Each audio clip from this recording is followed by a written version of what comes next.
chouette, bonjour et bienvenue dans cette nouvelle vidéo. Alors, avant de commencer cette vidéo, vous le voyez peut-être, j'ai le bras en écharpe parce que je me suis cassé le coude. Et j'ai fait les choses bien, c'est-à-dire que j'ai fait une double fracture. Alors, deux petites fractures heureusement, mais une double fracture quand même, ce qui fait que j'en ai pour encore au moins 2 semaines si tout va bien. On va bien voir l'évolution du truc. J'ai juste glissé dans une flaque d'eau. Double fracture. Ce qui explique aussi pourquoi cette vidéo a pris du retard à sortir. Dans cette vidéo, je voulais vous parler de mes lectures récentes qui sont, en fait, tout simplement, j'ai commencé 2025 avec des 5 étoiles. Est-ce que c'est le 5 de 2025 qui fait du 5? Je ne sais pas. Mais en attendant, j'ai vraiment commencé l'année avec des super titres. Trop bien. Cette vidéo me fait vraiment plaisir à tourner parce que je pense qu'il y a facilement au moins un livre que vous connaissez parmi ces 4, si ce n'est plus. Alors je dis pas qu'il y a un livre qui est plus connu que les autres, quoique peut-être, mais surtout parce que c'est des livres qui sont assez populaires et c'est complètement un hasard si je les ai lus à la suite. Je n'ai pas fait exprès. Et je sais maintenant pourquoi ils sont populaires, c'est pour une très bonne raison. Je vais vous les présenter brièvement et après je vais vous en faire vraiment plus un résumé pour les gens qui voudraient un petit peu découvrir ce que c'est, alors sans spoil bien évidemment. Et puis je vais vous donner mon avis sur ces livres. Vous verrez qu'il y a d'un côté une saga en 3 tomes, je vous parlerai que du premier pour éviter les spoils bien sûr, et de l'autre on a 3 livres qui ont énormément de points en commun. Et c'est très drôle, voilà, c'était complètement involontaire et c'est tombé comme ça. Le premier livre que j'ai lu en 2025, en fait je l'ai surtout terminé en 2025 parce que je l'ai lu à cheval au moment de la nouvelle année, et le 3e tome de 1Q84 par Haruki Murakami. Alors je vous en avais un petit peu parlé dans une vidéo récente de cet auteur, Haruki Murakami. Et là je vais vous parler donc de cette saga aux couvertures somptueuses, ce que j'en ai pensé, pourquoi j'ai trouvé ça génial, mais aussi les aspects négatifs. Je pense que ceux qui connaissent un peu Haruki Murakami savent de quoi je vais parler. On va parler du traitement des femmes à l'intérieur et mon avis sur le sujet qui va peut-être être un petit peu étonnant, sachant qu'en fait moi-même j'hésite encore sur mon positionnement à ce sujet. Pas au sujet des femmes, au sujet de ce que je pense de l'auteur. Ensuite je vais vous parler de Betty de Tiffany McDaniel. Ce livre c'est le premier livre que j'ai commencé du coup en 2025 et en fait j'en avais pas entendu parler lors de sa sortie. J'en avais brièvement entendu parler à droite à gauche, vite fait, genre les gens le trouvaient bien, mais je m'étais pas trop intéressée à ce sujet. Et puis récemment, j'ai regardé plein de vidéos bilan lecture de 2024 et de 2023, les tops et les flops, etc. Vu que j'avais fait une vidéo à ce sujet, j'étais très curieuse de voir ce que les autres avaient pensé des livres qu'ils ont lus et tout. Et à chaque fois que celui-ci apparaissait dans une vidéo, c'était un top, mais un top ultime. Genre vraiment, les gens l'ont super bien vendu. Et du coup, ça m'avait super intriguée. Et je comprends pourquoi il était dans les tops. Voilà. Des fois, il n'y a pas trop de mystère, quoi. Ensuite, j'ai lu Un bûcher sous la neige de Suzanne Fletcher. Alors ça, c'est le livre qui est pour le mois de février dans le club de lecture dans lequel je vais. Et je connaissais absolument pas ce livre. Et c'est ça que j'aime bien avec les clubs de lecture, c'est que tu découvres des choses que tu n'aurais pas découvert autrement, je dirais. Moi, je vais dans un club de lecture, du coup, qui est celui du Grenier des Chimères à Clermont-Ferrand, qui est une librairie fantasy et SF. Et chaque livre de club de lecture que j'ai pu lire là-bas, genre la 9e maison, je l'ai aussi découverte grâce au club de lecture. Et aujourd'hui, ça fait partie de mes livres préférés et dont j'attends le tome 3 avec impatience. Pareil, grâce au club de lecture, j'ai pu découvrir Shirley Jackson, qui est une immense autrice américaine que je connaissais pas du tout et qui pourtant a eu un impact énorme sur la littérature horrifique, etc. Américaine. Bref. Alors, je vous recommande beaucoup d'aller dans des clubs de lecture si vous voulez découvrir des choses vers lesquelles vous ne serez certainement jamais allé par vous-même, et du coup ça nous ouvre des horizons et je trouve ça génial. Donc de base je pensais pas du tout que ce livre était connu, perso j'en avais strictement jamais entendu parler, pourtant quand j'en ai parlé sur Instagram, j'ai vu plein de gens me dire qu'ils avaient adoré ce livre, qu'ils étaient trop contents que je le lise et tout. J'étais en mode mais en fait, je suis passée à côté encore une fois d'un truc génial sans le savoir. Et maintenant, je l'ai lu et je comprends aussi pourquoi les gens le trouvent génial. Ça a été vraiment une lecture très très marquante et je pense que en fait comme le livre précédent, enfin en fait comme tous les livres finalement dont je vais vous parler aujourd'hui, ils vont me marquer pendant longtemps. Voilà. C'est quelque chose de commencer l'année comme ça quand même. Et pour finir, je vais vous parler de La Maison au Sortilège de Emilia Hart. Celui-ci, juste, j'entendais tout le monde en parler, j'ai vu qu'il était dans le top des ventes globalement, qu'il avait été archi vendu en 2024, je crois qu'il date de 2023. Il a été dans même le top des ventes de la librairie où je vais tout le temps. Donc il y avait quelque chose. Aussi j'ai vu les reviews sur internet et je voyais que c'est sur Babelio pour plus de 1000 avis, il avait plus de 4 étoiles. Donc forcément je me suis dit qu'il y avait quelque chose à creuser à ce niveau et j'en avais parlé à une copine qui du coup était trop contente et avait trop envie de le lire et finalement on l'a acheté ensemble, voilà. Donc voici les livres dont je vais vous parler et on passe du coup maintenant à la présentation approfondie de ces livres. Mais avant ça, n'hésite pas à liker la vidéo si elle te plaît déjà et à t'abonner si tu as envie de suivre mes autres vidéos et aussi de me soutenir. C'est un immense soutien encore une fois. Objectif 10 000 abonnés, ce serait trop cool. Je vous remercie énormément à chaque personne qui s'abonne, à chaque personne qui like et à chaque personne qui commente également. On enchaîne. Donc on commence avec un Q84 de Haruki Murakami. Alors comme je vous l'ai dit un petit peu plus tôt, je vais surtout vous parler du tome 1 pour éviter de vous spoil. Déjà il faut savoir que Haruki Murakami est le romancier japonais le plus vendu dans le monde. En tout cas c'est ce que j'ai lu sur internet.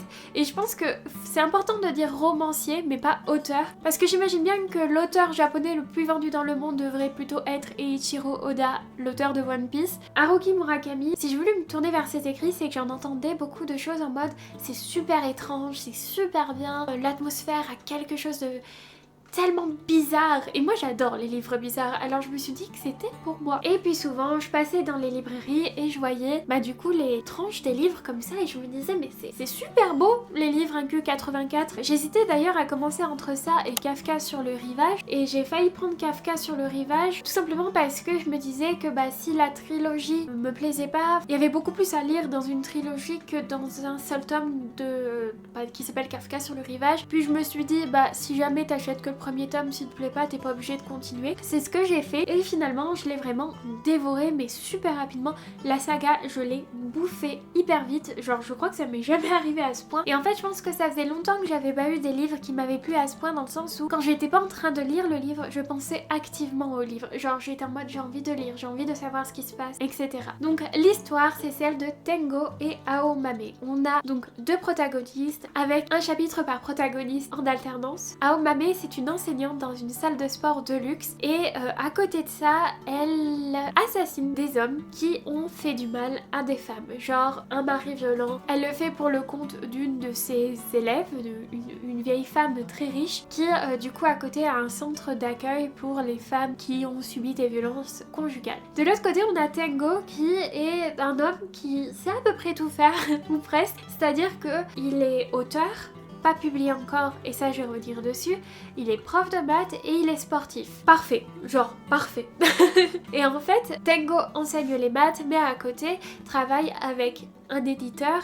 En fait souvent il va faire des chroniques, des trucs comme ça dans des magazines, mais ses livres sont pas encore assez bons pour être publiés, même s'il a beaucoup de talent et de technicité, il manque un petit truc. Et en fait là il a reçu des manuscrits qu'il doit sélectionner pour les donner à un jury d'un concours de prix littéraire et il y en a un qui l'interpelle énormément qui s'appelle La chrysalide de l'air et en fait le livre est super mal écrit, par contre l'histoire a quelque chose de particulier, une imagination extrêmement particulière et il est en mode j'hésite à le proposer mais il peut pas gagner de toute façon parce que vraiment c'est super mal écrit. Mais il y a quelque chose avec ce livre qui l'interpelle. Il va en parler à son éditeur qui lui aussi a reçu les manuscrits et fait la même chose et tous les deux sont en mode purée il y a un truc quand même. Ce qu'ils vont faire c'est une magouille, c'est-à-dire qu'ils vont appeler l'autrice du livre pour lui dire écoute ton manuscrit il peut pas gagner comme ça, par contre si tu veux du coup Tengo peut le réécrire avec sa technicité et sa plume.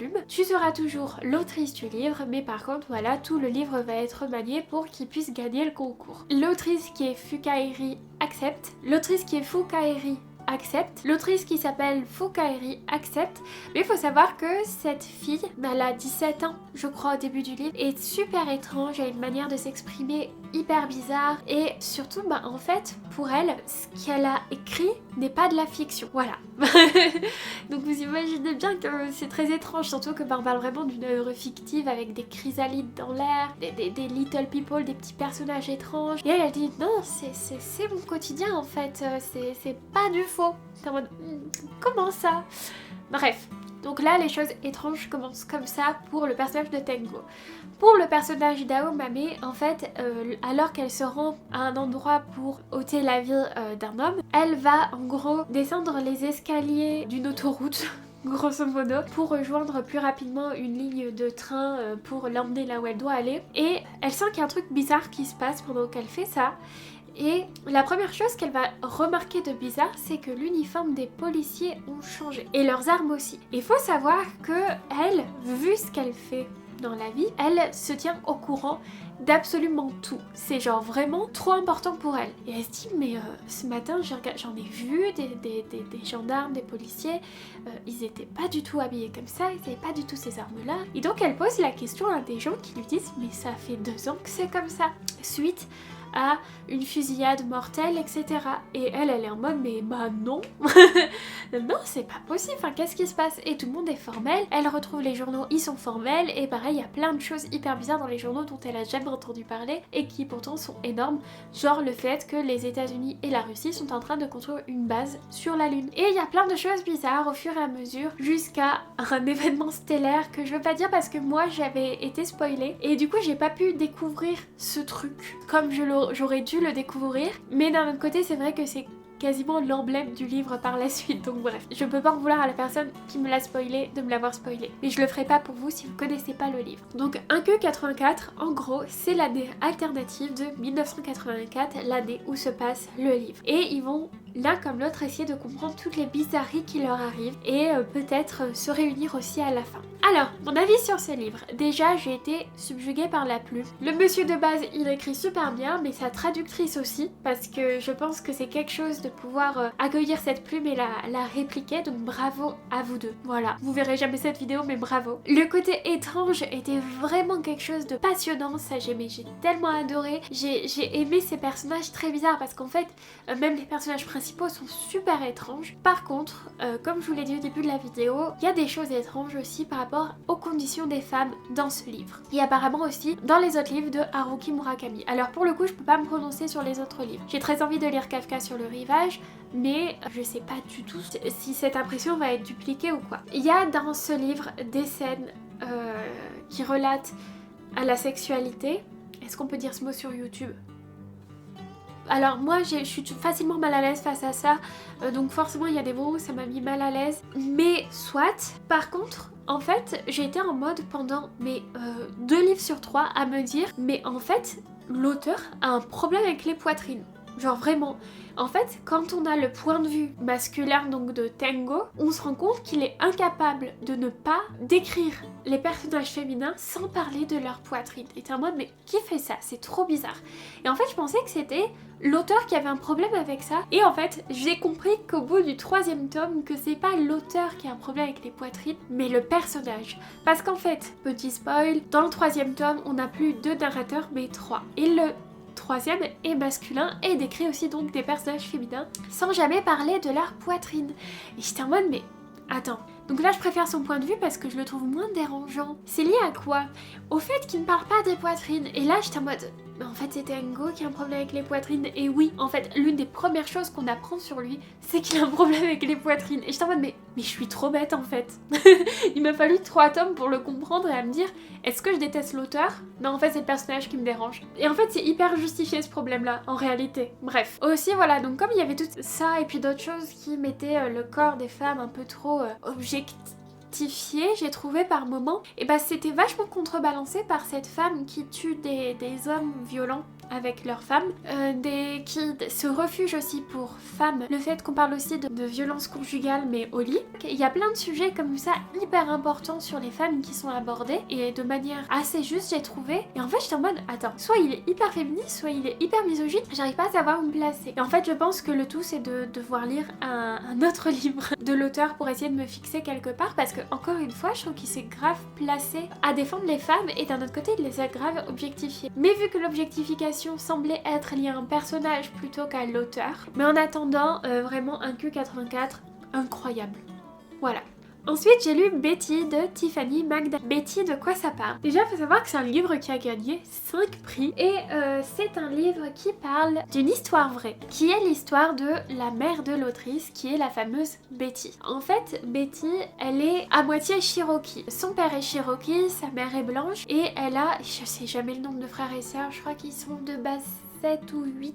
Ils grandissent à 6 il me semble. Parmi ses nombreux frères et sœurs, elle est la seule à avoir pris les traits de son père, donc les traits Cherokee, les autres sont blancs. Et du coup on va suivre l'histoire de sa vie, la discrimination qu'elle a pu vivre justement tout au long de sa vie, donc ça se passe surtout dans les années 60, on va la suivre surtout à cette époque-là, où les gens ont été vraiment cruels avec elle. Mais d'un autre côté, t'as vraiment, c'est pas genre horrible pour être horrible, loin de là, c'est que t'as vraiment des moments de beauté mais d'une force incroyable. Déjà le père est une personne incroyable qui va apprendre à sa fille comment se servir des plantes, de la nature pour guérir les gens, mais qui aussi raconte tout le temps de belles histoires pour faire rêver ses enfants, etc. Je trouve ça incroyable. Et voilà, d'un autre côté t'as aussi toute la souffrance de la différence, mais aussi les souffrances dans la famille, parce que certaines personnes font du mal à d'autres, même dans des lieux où on est censé être un peu plus protégé. Je me permets de faire quand même quelques trigger warnings dans ce livre. Il va y avoir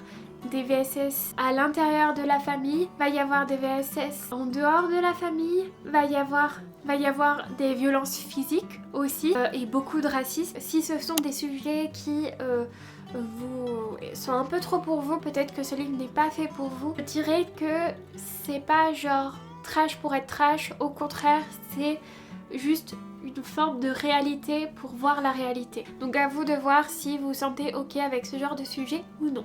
On enchaîne avec Un bûcher sous la neige par Suzanne Fletcher, donc le fameux livre du club de lecture. Ce livre va raconter l'histoire de Korag, ou c'est plutôt Korag qui va directement raconter son histoire. On la retrouve dans un cachot en attendant son exécution parce qu'on dit d'elle que c'est une sorcière. Et il y a un homme qui va venir à elle qui s'appelle Charles Leslie qui va l'interroger sur le massacre duquel elle s'est échappée parce qu'il a besoin de ces informations pour un objectif politique. Et donc lui, c'est un révérend, il est en mode sale sorcière, en gros voilà. Et ils vont conclure un marché, c'est que elle va lui dire ce qui s'est passé, mais avant elle va quand même aussi lui raconter toute sa vie. Les chapitres se décomposent avec tout le récit de Korag dans la geôle, mais aussi les lettres qu'envoie Charles Leslie à sa femme au sujet de la situation, et donc il va forcément parler de Korag. Sachant que le personnage du coup de la femme de Charles, on n'entend jamais vraiment son point de vue ou son opinion, mais le peu qu'on sait d'elle, je l'adore, elle est trop cool. Donc Korag va raconter son histoire, comment est-ce que dès qu'elle est née, on l'a traitée de sorcière parce que sa mère était déjà traitée de sorcière, comment elle a dû fuir très jeune le village où elle vivait seule parce que si sa mère partait avec elle, ils auraient continué à les traquer jusqu'au bout du monde, comment est-ce qu'elle s'est retrouvée dans les Highlands en Écosse, comment est-ce qu'elle a fait pour survivre là-bas, comment est-ce qu'elle a créé des liens d'amitié avec les gens tout en étant une sorcière rejetée d'un autre côté, comment la nuit de massacre, mais bon bref, voilà. Donc on va vraiment suivre la vie d'une sorcière et globalement le livre parle d'une jeune femme qui est discriminée pour ce qu'elle est et de sa mère qui est discriminée pour ce qu'elle est, et cette mère va lui expliquer comment se servir des plantes pour guérir les gens.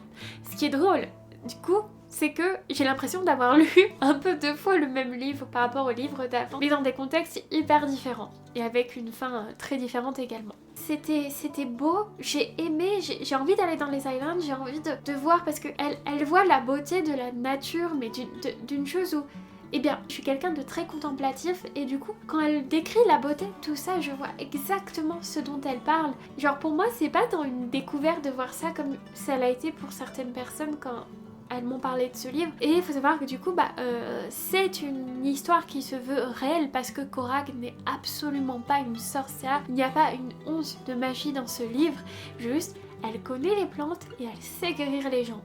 Et c'est très important parce qu'en fait c'est un contraste assez fort avec le livre duquel je vais vous parler juste après, et pourtant je trouve qu'ils vont très bien se compléter. Et voilà, on a comme l'histoire d'un point de vue très réel de la chasse aux sorcières. Donc j'ai beaucoup aimé Un bûcher sous la neige. Je pense que dans quelques années ça fait partie des livres que je relirai parce qu'il est mais entêtant, il est prenant, il est trop cool. Ensuite, c'est à faire une redite finalement avec La maison au sortilège de Emilia Hart. Un livre donc qui a énormément fait parler de lui, qui a énormément plu. Et en fait, il a eu pour moi un peu le défaut de passer après des livres incroyables qui traitaient plus ou moins du même sujet, plus ou moins encore une fois, hein, le côté guérisseur et tout. Celui-ci, c'est beaucoup plus fictif, c'est-à-dire que il y a de la vraie magie quand même dedans. Voilà. Ce livre, je pourrais lui donner 4,5 plutôt que 5, juste parce qu'il est passé après les autres. Par contre, je l'aurais lu à un autre moment, il aurait été 5 étoiles. Mais je lui ai quand même mis 5 étoiles parce qu'il mérite 5 étoiles, même si j'ai trouvé un peu moins bien, mais il m'a quand même fait beaucoup rêver. Et j'ai oublié de dire pour le livre précédent, en termes de trigger warning, on a aussi des VSS, on a aussi beaucoup de violence, etc. Et ce sera la même chose ici, de toute façon vous allez comprendre quand je vais vous parler du livre. Donc, dans ce livre, on va suivre le point de vue de 3 personnages principaux. Kate, en 2019, qui va fuir un mari violent et va se retrouver dans la maison que lui a léguée sa tante, qui est une sorte de petite chaumière toute perdue dans la campagne, où elle va essayer de vivre loin de cet homme qui lui a fait tant de mal, et du coup de réapprendre à vivre seule, alors que elle a vécu un homme qui l'a vraiment manipulée dans le mode de toute façon tu sers à rien, tu sais rien faire, et du coup elle a une estime d'elle vraiment horrible. On va suivre également l'enfance de cette grande tante qui est Violette, et ça se passe en 1942. Alors Violette, elle va grandir dans un contexte très riche, dans un grand manoir et tout, sauf qu'elle n'avait pas le droit de sortir, genre elle est jamais sortie du manoir. Elle, tout ce qu'elle aime, c'est les insectes, elle adore les insectes, elle est vraiment passionnée, elle a l'impression même que les insectes sont ses amis, qu'elle a vraiment un lien extrêmement fort avec eux.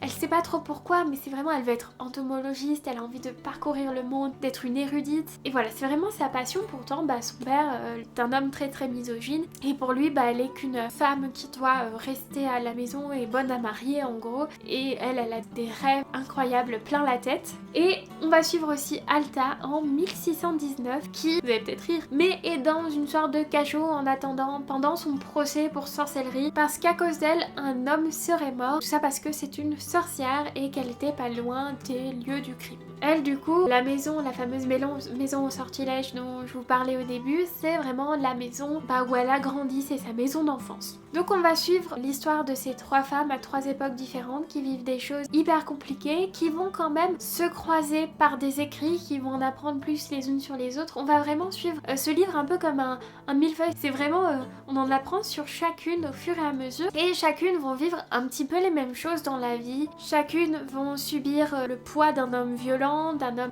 on revient encore sur les mêmes thèmes de VSS, etc., de violence. On va aussi parler d'autres femmes de cette famille qui ont également subi des choses et dont on va apprendre la vie, par exemple la mère de Violette, la mère d'Alta, etc. Et c'est vraiment un livre que j'ai trouvé lumineux, encore une fois, en fait, dans cet esprit de reconquête de soi et tout. Alors oui, il y a de la vraie magie dedans pour le coup, et ce livre m'a très donné envie d'en apprendre beaucoup plus sur les insectes. Voilà, de base j'ai extrêmement peur des insectes, mais ça fait quelques temps que vraiment je vois la beauté en eux, et j'essaie de plus en plus de voir la beauté en eux, et ce livre me permet de le faire. Merci beaucoup Emilia Hart pour ça, de me désensibiliser à tout ça et de me donner de la curiosité à ce sujet. Franchement, merci beaucoup. Je pense que c'est peut-être le plus accessible de tous, et c'est peut-être pour ça que je dis c'est dommage que je l'ai lu en même temps que les autres, parce que les autres avaient à mon sens un niveau un petit peu plus élevé, mais celui-ci est totalement incroyable et je suis trop contente de l'avoir lu. Et ça concluait bien cette histoire donc de 3 livres que j'ai lus qui se ressemblaient assez dans la transmission, la discrimination et les violences, et la transmission de savoir de plantes pour guérir. Bref, j'ai lu des livres incroyables en ce début d'année. Là actuellement je suis en train de descendre au maximum ma pile à lire d'hiver. J'ai fini le tome 2 de la 9e maison hier. Là je suis en train de finir Pachinko aussi. Voilà, je vous ferai des retours sur ces livres sûrement plus tard. Mais là ouais, je voulais parler de ces livres qui m'ont extrêmement marqué dès le début d'année, mais c'est trop cool. Merci beaucoup d'avoir regardé cette vidéo. Franchement ça me fait chaud au cœur de voir que vous me suivez. Je suis trop contente. J'espère quand même pouvoir vous la sortir assez rapidement. De toute façon, enfin je dis ça et vous voyez la vidéo, donc vous-même vous savez quand est-ce qu'elle sort. Si vous restez jusqu'à ce moment de la vidéo, peut-être que vous le savez déjà, peut-être que vous allez le découvrir, mais j'aime bien mettre un mot mystère en fin de vidéo pour que vous puissiez essayer de l'intégrer dans un commentaire de manière hyper discrète, cachée, etc. Et je trouve que un mot qui serait très bien pour cette fin de vidéo, parce que ça relie quand même 3 livres, c'est le mot plante. J'adore les plantes, je crois que ça se voit un petit peu autour de moi, et je trouve que dans l'aspect cosy, on a des choses à faire comme, je vous l'avais pas dit la fois d'avant, mais avec le mot biscuit, vous pouvez vraiment faire oh j'adore, je regardais ta vidéo en mangeant des petits biscuits, il y a la lecture avec les biscuits aussi et tout.